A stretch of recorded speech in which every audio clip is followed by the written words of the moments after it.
গতকাল গিয়েছিলাম কামারপুকুর আমার বোনের বাড়ি। বোনঝির জন্মদিন উপলক্ষে রান্নার আয়োজন হয়েছিল 5 রকমের ভাজা, ভাত, ফ্রায়েড রাইস, পায়েস, তার সাথে ছিল চিলি পনির, চিকেন ছিল, এঁচোড় চিংড়ি, মাছের 2 রকম রেসিপি, মাছের একটা ভাপা রেসিপি ছিল, মাছ ভাজা, আর এখানে চাটনি, পাঁপড়, দই, 5 রকমের মিষ্টি, লেবু, লঙ্কা। এই ছিল আয়োজন।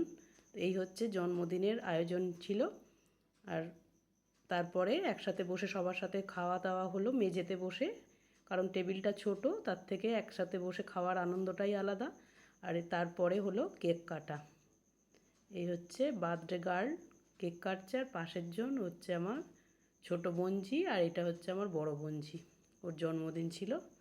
তারপরে একটু সবাই মিলে এই যে আনন্দ করা হলো। বাচ্চারা এইভাবে একটু আনন্দ করলো। সবাই ভালো থাকবেন, সুস্থ থাকবেন, সবাই ওকে খুব আশীর্বাদ করবেন।